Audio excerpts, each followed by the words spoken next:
All right, the title is A Crooked Communist Couple. A Crooked Communist Couple. Now, that's kind of a bunch of double negatives. Communism is crooked. Sorry, that's just what it is. Nobody is out to make everything fair for everybody. Everybody's out to get a benefit over everybody that can. Think about it. Nobody ever put himself down on purpose in order to help somebody else without seeing an end in sight. I mean, very few. In our passage here, we're going to find a story that is mind-blowing. It's in Acts chapter 5. You can go ahead and turn there and put your finger in it. Acts chapter 5. These fives are bad news in the Bible. Galatians 5, 1 Corinthians 5, Romans 5, Acts 5. They're all heavy chapters. What's going on is this is early on. The Christians have been growing and multiplying. Persecution has been as well. And because of that, the Christians, in order to help the community of Christians, because they've been ostracized, they're not going to be part of society. And society doesn't want to have anything to do with them. They have to help each other if they're going to subside and make it. So they're all sharing and they're all giving. And that's what giving was all about, was to the poor saints. So look at it in chapter 2. Acts 2, verse 44. Acts 2, verse 44. And all that believed were together, and had all things common. Communism, verse 45. And sold their possessions and goods, and parted them to all men, as every man had need. So they said, look, if we're going to make it, we need to band together as a group. And when you've got some extra, you give it to this guy who has less. And we'll all make it that way. And that's what's going to happen in the tribulation. As a matter of fact, they'll have to if they're going to make it at all. But here in the early church, that's what they were doing. Now, it's not communism, even though at first glance it looks like it's communism. Communism is mandated. This is free will. It's not a mandate. Look at chapter 4. Acts 4, verse 32. Acts 4:32. And the multitude of them that believed were of one heart and one soul. Neither said any of them that aught of the things which he possessed were his own, but they had all things common. Communism. But it's not one ruler telling them they're all having one thing. It's each of them individually saying, hey, look, we want to help out any way we can. What can I do? I don't need this extra house I've got over here, and, the extra Porsche I just bought, I can sell that. Extra camel. Right. I've got 3 banjos. I can whittle it down to 2. Right. That's what they were doing. But that was of their own volition, not because it had been mandated. So it's not communism, but it's communal living. So now let's notice this couple is going to take advantage of it. The plot is in chapter 5, verse 1. Acts 5, verse 1. But a certain man named Ananias, with Sapphira his wife, sold a possession, and kept back part of the price, his wife also being privy to it, and brought a certain part, and laid it at the apostles' feet. But Peter said, Ananias, why hath Satan filled thine heart to lie to the Holy Ghost, to keep back part of the price of the land? Look down at verse 9. It's not just the man, it's the woman too. Then Peter said unto her, how is it that you have agreed together to tempt the Spirit of the Lord? Behold, the feet of them which have buried thy husband are at the door, and shall carry thee out. Whew. Said, y'all came up with this plan together, and you going out together. It was not a good one. Now, they had done this sneakily on the sly. They were going to say, okay, everybody's been doing this. They've been, selling stuff and splitting it up amongst everybody. I think we'll do the same thing, only we need to keep a little nest egg for ourselves. But we'll tell them we sold it all. We gave all of it to you. Well, it didn't fly. Look at, in the Bible, look at Job chapter 22. Job 22, verse 13. The problem is, man thinks the religious community is who he needs to get one over on. Fact of the matter is, it doesn't matter who knows or doesn't know your deeds. God does know. And if he doesn't approve, it doesn't matter who does approve. Job 22, verse 13. And thou sayest, how doth God know? Can he judge through the dark cloud? That is, he's not going to see every little thing I do down here. You know, what difference does it make if I do a little something over here on the side? He's not going to notice this. Of all the people on this earth, and the people doing really wicked things, he's not going to notice my little thing, my little deed. It's a little thing. But he will. I mean, you think about it. That was a tiny thing. It didn't affect anybody. It actually benefited the crowd. It wouldn't have mattered how much he gave them, or that they gave Peter. It was more than he had when they walked in. But he said, we don't need to benefit from lies. Ooh. Look at Psalm chapter 94. Psalm 94, verse 7. Yet they say the Lord shall not see, neither shall the God of Jacob regard it. Understand, ye brutish men among the people, and ye fools, when will ye be wise? He that planted the ear, shall he not hear? He that formed the eye, shall he not see? You can see. Don't you think God can see 1,000,000 times better than you? Okay. He that chaseth the heathen, shall not he correct? You see him punishing the heathen, and you're okay with that. But, hey, put the mirror up. If he can do that to them, he will his children for sure.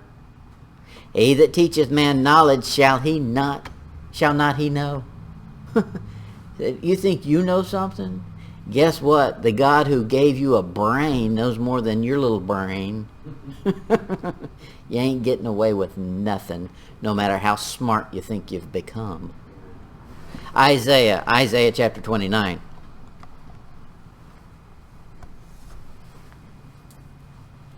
Isaiah 29, verse 15. Isaiah 29:15. He says, woe unto them that seek deep to hide their counsel from the Lord. That's a big one. And their works are in the dark. They say, who seeth us? It's okay, nobody knows. And who knoweth us? Okay, here's the fact. They seek deep to hide their counsel. You know all about the deep. That's the place that it shouldn't be.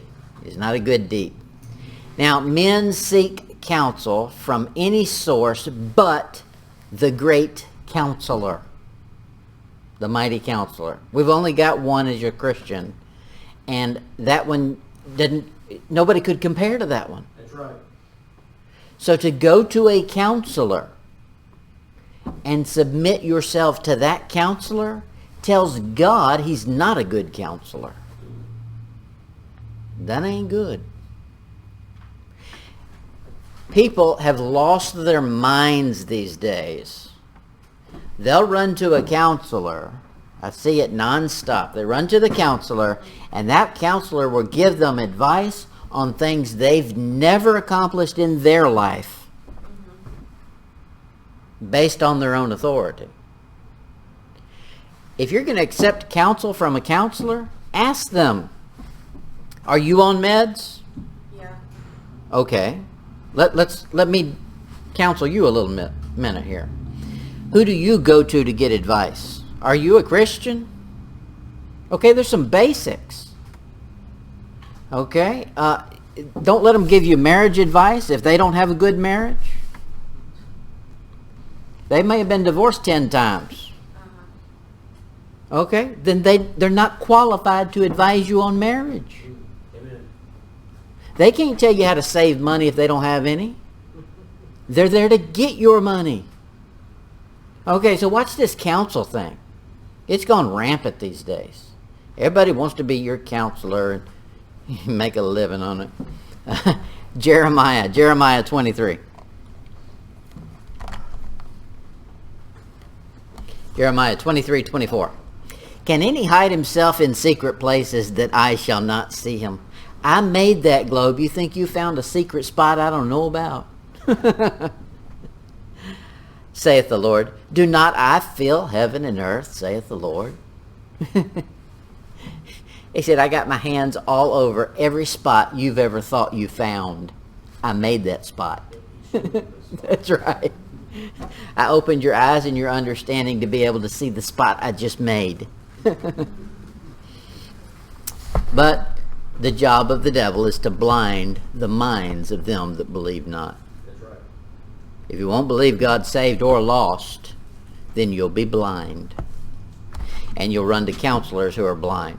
Okay, the next thing in our passage, back to Acts chapter 5. Acts chapter 5. Notice the possession here in the story. Acts 5, verse 4. Peter says, hey, look, y'all been cooking up a story here to lie to me. You told me you gave me all the money. Now here's the biggie. Verse 4. Whiles it remained, was it not thine own? When you were living in that house, whose house was it? Yours. Didn't belong to the church. And after it was sold, was it not in thy own power? That is, when you sold it, didn't the money go to you? Okay, they wrote you a check for it. They didn't write the church a check for it. Why hast thou conceived this thing in thine heart? Thou hast not lied unto men, but unto God. Whew, that's bad news. Now, that clearly tells you that it wasn't the church's property. It was his property, his possession. That's not communism.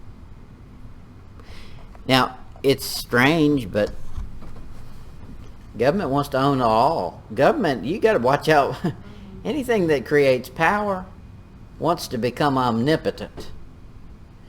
And you remember Hitler? Mm-hmm.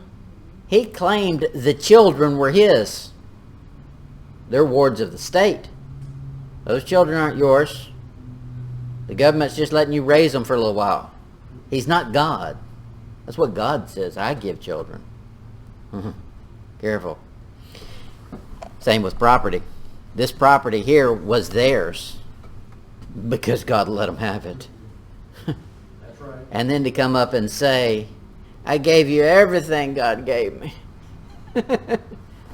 It would have been okay for them to say, God's given me peace about giving you 50% of what we got on our sale. Blame it on God. I mean, if it's his fault, if he says, this is what I'm going to let you do, and I'm going to give you some wisdom that you need to put some investment aside over here, then do it. And be proud of it. If it's right, say it loud and proud. He says, whilst it remained, was it not thine own? He did not say in there, don't you know the law? Bring all the tithes into the storehouse. He did not say, when you profit, you owe 10%. It would have been a perfect spot for a preacher to preach on tithing. He didn't do it. He says, it was yours. You could do what you want to with it. The problem is you lied about it, not the amount. We focus on the wrong things. Look at Exodus 35, verse 21. Exodus 35, 21. Exodus 35, 21. The best gift is the one you're excited about giving. Not necessarily what the other person wants. It's the one you've put your heart and soul into. And if I tell you, it's a requirement, you give me this or this, you're not going to be too excited about that. You get excited about doing it because you just want to do it. It's exciting to you. That's the best gift. Look at it in Exodus 35:21.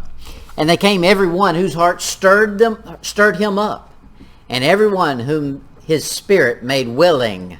It's all in the will. And they brought the Lord's offering to the work of the tabernacle, the congregation, for all his service and for the holy garments. This is when they're getting things set up in Israel. Now, you know Israel had mandates.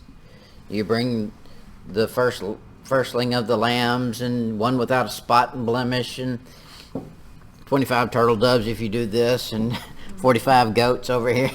They had a lot of regulations they must do.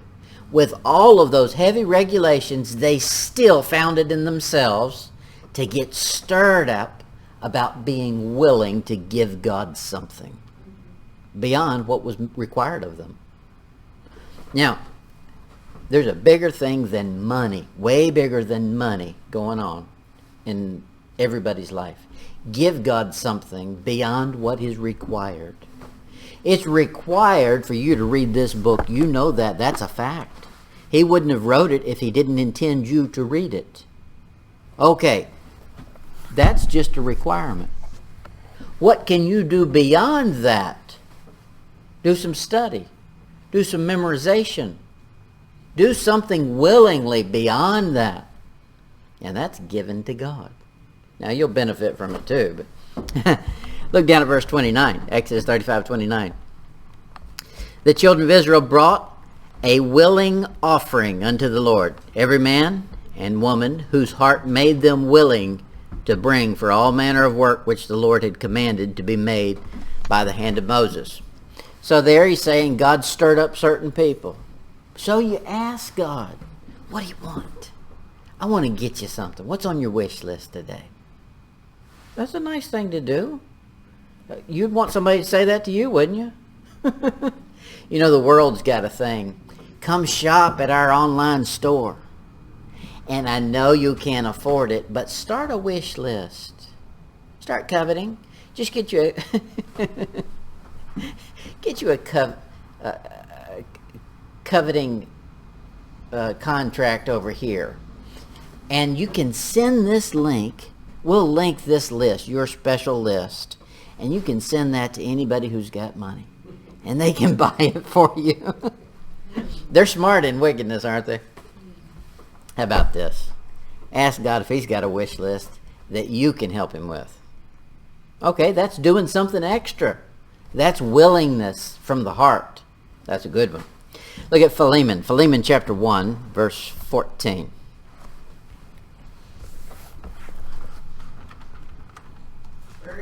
Philemon. That's going to be a tough one to find. Right before Hebrews.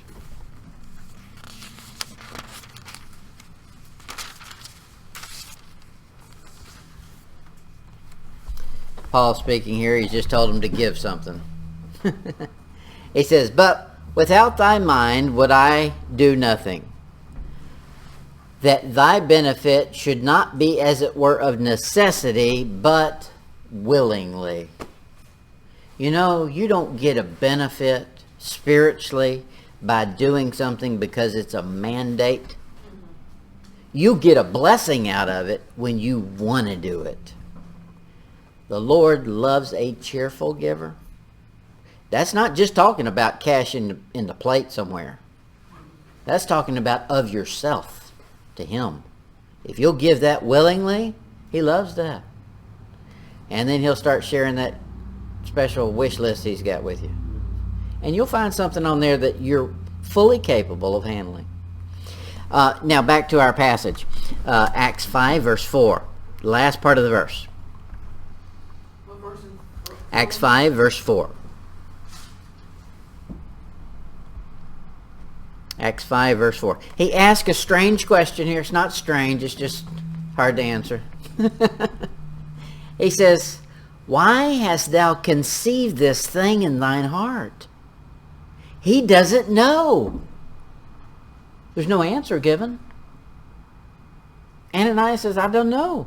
The heart just took over and the devil made me do it. You ever heard that? No, there was something in it for him.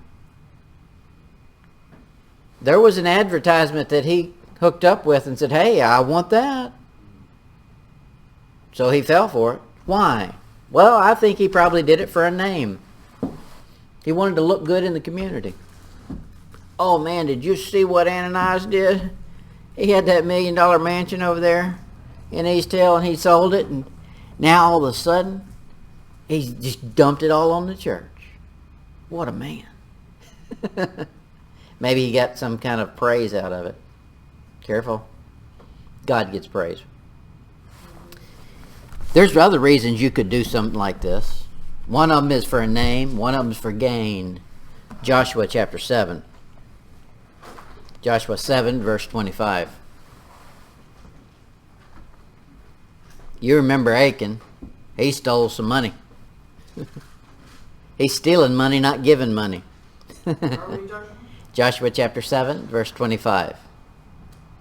And Joshua said, he's talking to Achan, why hast thou troubled us? The Lord shall trouble thee this day.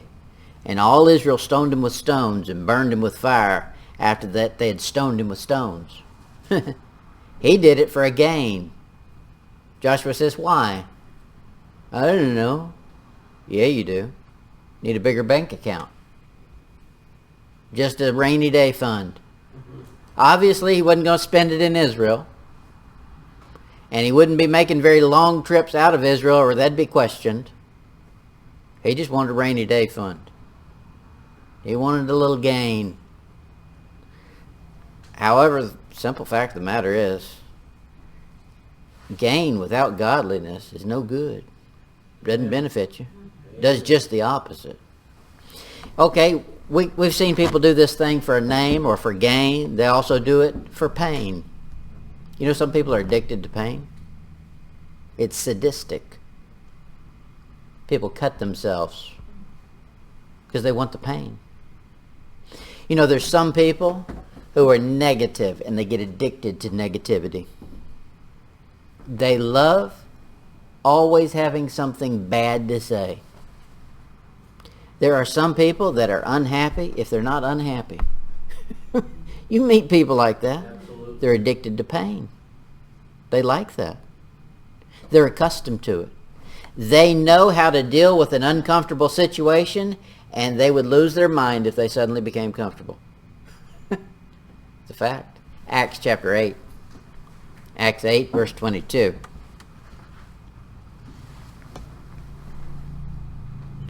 Acts 8 verse 22. He says, repent therefore of this thy wickedness, and pray God, if perhaps the thought of thine heart may be forgiven thee. Okay, now he's going to explain what he was talking about. For I perceive that thou art in the gall of bitterness and in the bond of iniquity. He's addicted to bitterness. He said, I'm bitter, I'm mad, I'm angry. And I'm going to pour it out on everybody. And everybody I leave, I'm going to leave with bitterness. And if they're not just as bitter as me, I'm going to stir something up to make them mad. And there's a lot of people like that. Same wickedness. That's Ananias syndrome. Okay, back to Acts chapter 5. Let's see the perspective. He gives them a good perspective on this. Acts 5 verse 4. He says, thou hast not lied unto men, but unto God. But he just lied to Peter, and Peter ain't God. Peter said, yeah, you know what you were doing here. God's listening. And you're claiming, you know, one thing when it ain't. Well, God's not going to stand by. Whew. This is heavy-duty stuff. Yeah. What comes to mind he's supposed to be doing for God, and he's this gift to God, he knows it's not as represented. Correct. That's right. Yeah. Yeah. Yeah, he's lying about we're doing this for God, but he ain't. He's doing it for flesh. And he's not even doing what he says he's doing. 1 Samuel chapter 8.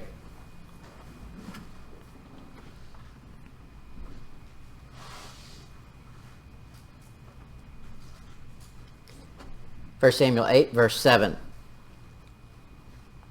And the Lord said unto Samuel, hearken unto the voice of the people in all that they say unto thee. They've been asking for something wicked. God says, go ahead and listen up. For they have not rejected thee, but they have rejected me, that I should not reign over them. Ananias is doing the same thing. You know who's getting glory out of this whole thing? He thought he was going to get glory out of it. Come in there and make a big production of it. You know, it was such a thing that I think they split the check. Ananias got 50%, takes his check in there and says, hey, stole it, or I just sold it. Stole it. I just sold her property, and, you know, my cut of it was 50. My wife's got 50, but I'm just donating all of mine. You know, everything I had, I'm just giving to the church. Peter says, no, you're not. You're lying, and now you're dying. Then it wasn't long. He tells you how many hours, 3 hours later or something like that, after she finally got ready. She took her that long to get her makeup on. She comes in and says, hey, I got 50% of the sale. My husband got the other 50. I'm just giving all of mine. He says, no, you're not. You're lying, and now you're dying. Both of them had the same plan. They cooked it up. Both of them had a lie. It was two of them together. He says there, they've not, in 1 Samuel, he said, they've not rejected thee, but they've rejected me. They could have just simply said, God's laid it on our heart to give this amount, and not made it a procession, just as a couple. Why didn't they write one check? How come both of them came in with a big story? Because they were seeking the praise, rather than make it something about giving. Okay, God wants us to give this amount right here. Israel did the same thing when they were seeking for a king. They said, we want a name like all the other nations. We want to be popular. Popularity will kill you. That's bad news. That's one of the biggest drugs known to man. It's a killer. 2 Kings chapter 5. 2 Kings 5 verse 25. Here's a number 2 man, wants to be a number 1 man, but doesn't want number 1 man to know it. 2 Kings 5:25. There's that 5 again. But he went in and stood before his master. And Elisha said unto him, whence comest thou, Gehazi? And he said, thy servant went nowhither. I ain't been nowhere. You're right. Verse 26. And he said unto him, went not mine heart with thee, when the man turned again from his chariot to meet thee? Is it a time to receive money and to receive garments and olives and vineyards? Go forth. He goes through the whole list. Verse 27. The leprosy therefore of Naaman shall cleave unto thee, and unto thy seed forever. And he went out from his presence a leper as white as snow. He said, you want to lie about that, really? Okay, tell you what, it's time for some punishment. Ouch. There's a whole bunch of lying going on in politics. Always has been. It's becoming very blatant now. A whole bunch of lying. You know what? God doesn't like lying. That's right. There's going to be a payday for that. Period. I might not be around to see it, but it's going to happen. God ain't putting up with that mess. Look at it in Psalms 139. Psalms 139, verse 4. Psalm 139, verse 4. For there is not a word in my tongue, but lo, O Lord, thou knowest it altogether. I couldn't even come up with the vocabulary to tell a lie, except for God gave me words. He knows every word in your vocabulary. He knows every sentence that your little pea brain tries to come up with. That's what he's saying there. God knows it all. 1 Thessalonians 4 verse 8 says this, He therefore that despiseth not man, but God, who hath also given his Holy Spirit unto us. Now, if you've got the Spirit of God in you, then you know it's communicating to God. Okay? So you're not getting away with nothing. Mm-hmm. 1 Thessalonians what? That's 1 Thessalonians 4 verse 8. Back to our passage, Acts 5 verse 5, and we'll finish here. Acts 5 verse 5. The end of the story is really the end, the passing. Acts 5 verse 5. And Ananias, hearing these words, fell down and gave up the ghost. He's done. Now, I always tell kids, look, if you want to throw a fit in public, then I'll discipline you in public. If you want to keep it private, then we can keep it private. So act right in public. This is Ananias and Sapphira came in to make a big show. God says, okay, you want to make it public? I'll make your punishment public too. And he does. Drops them on the spot. Look at Acts chapter 5. Look down at verse 10. Sapphira comes in, putting on the same show. God says, oh, you want to see a rerun of this? Okay, we'll do that. Verse 10. Then fell she down straightway at his feet and yielded up the ghost. The young men came in and found her dead and carried her forth, buried her by her husband. Two of a kind. Put them together. Acts chapter 13, look at verse 8. Acts 13, verse 8.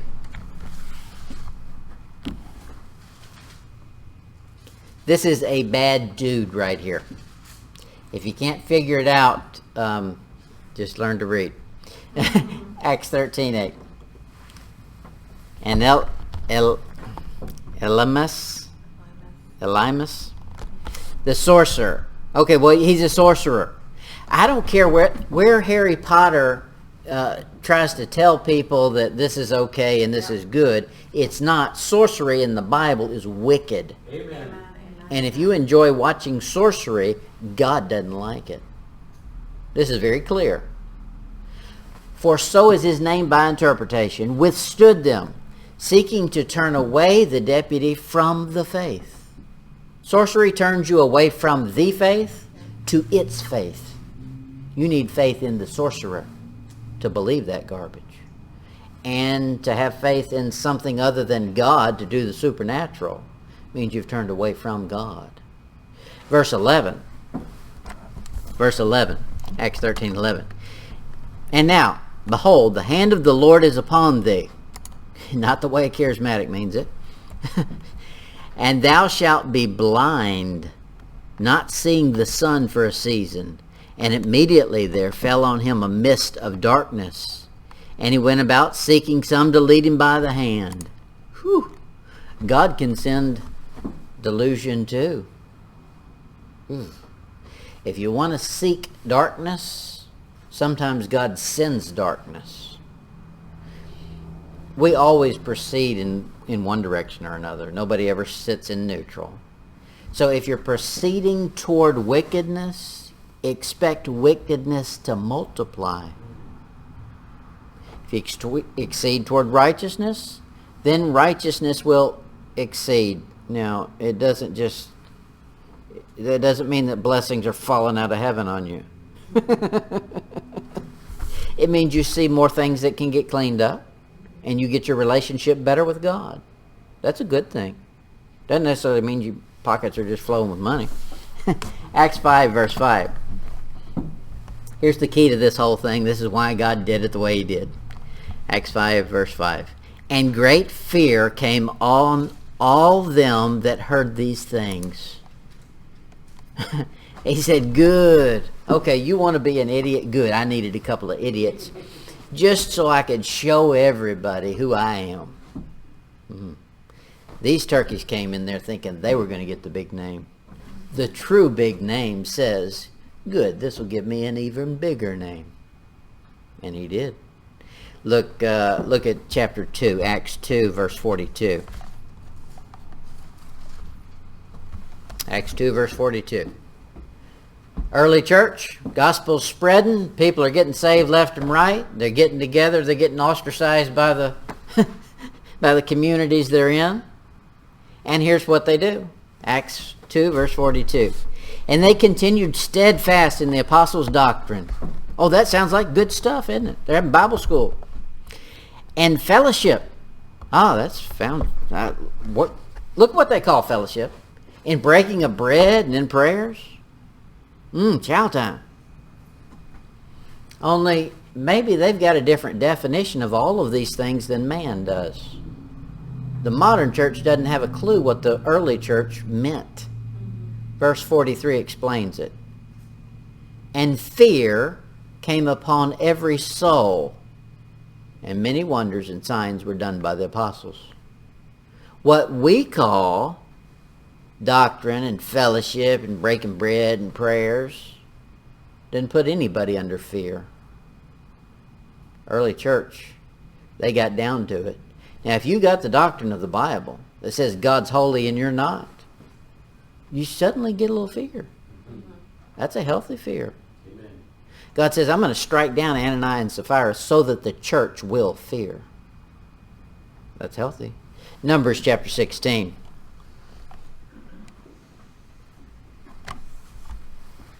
Numbers 16:34. Dathan and Abiram have been idiots. God opens up the ground, lets it swallow them. The flames of hell come shooting out of it. Numbers 16:34. And all of Israel that were round about them fled at the cry of them. For they said, lest the earth swallow us up also. Now, why did they say that? Because they knew they weren't innocent either. Okay. God does some public strikes on purpose so that you learn to fear. Because, hey, none of us deserve the next breath. We get down to it. Deuteronomy chapter 13.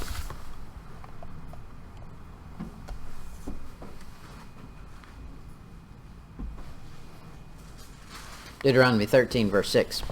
If thy brother, the son of thy mother, or thy son, or thy daughter, he's going to go through the whole family structure here. If they come to you and they say this, let us go and serve other gods, which thou hast not known, thou nor thy fathers. Okay, so they're trying to turn you away from God. Okay, we see that all day long, every day, in different ways. People are trying to turn you away from God. If you don't know what God says, you're already turned away. Look at verse 9.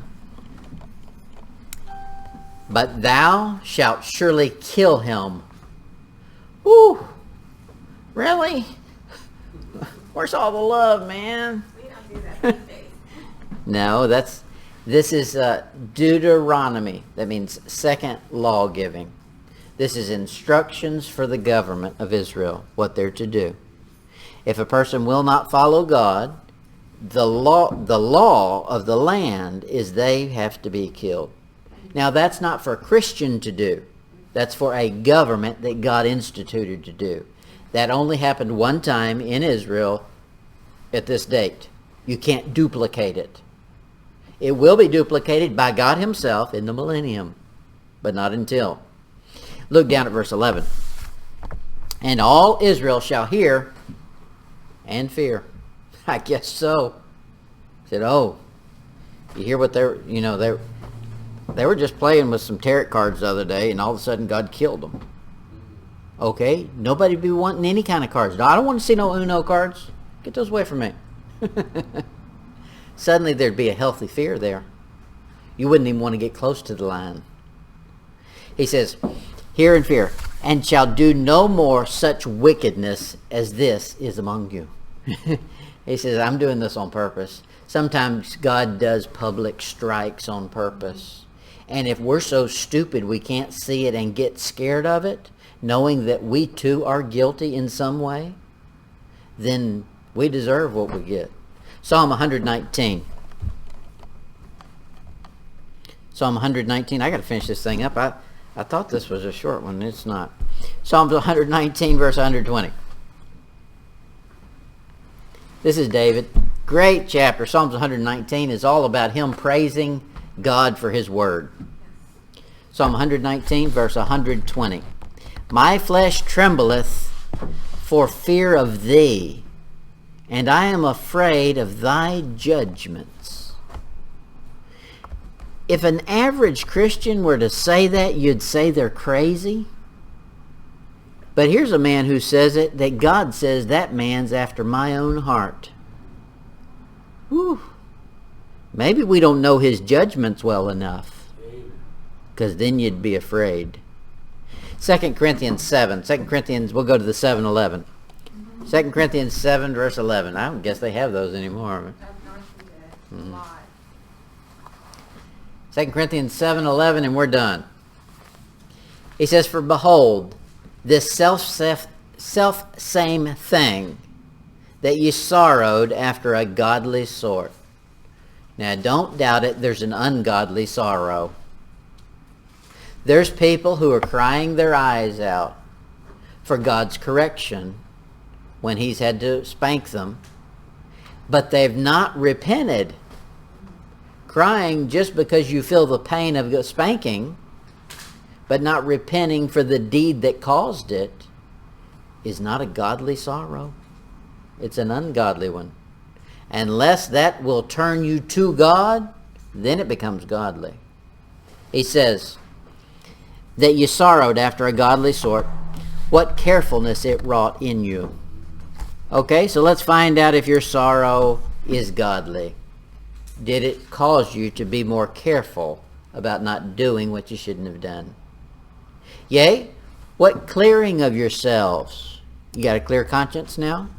Should.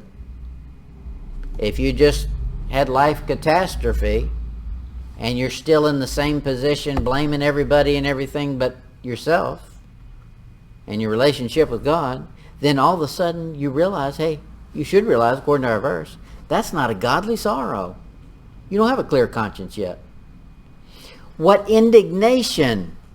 Okay? You're mad at yourself for being so stupid to fall for sin? Yea, what fear? There's our word, fear. You know, a godly sorrow installs some fear in you. Amen. You know, I fell that time. I don't ever want to go near that again. I know I got a propensity for that. Lord, keep me away from that. He says, yea, what vehement desire. Your desire is suddenly, I want to do right. I don't want to do wrong. You know, there's not many people that want that anymore. They just want to be happy. Whatever that means. They don't know what that means. What zeal? That is, you're going after it. Yea, what revenge? That's a good one. In all things, ye have approved yourselves to be clear in this matter. Okay, so godly sorrow follows true fear for God, of God. A true fear is what Ananias and Sapphira learned too late. You can count on it. When the lost man wakes up in hell, he fears God. When a saved man who's a carnal Christian walks up to the judgment seat, he'll suddenly be in fear. Why not do it here where it can be beneficial?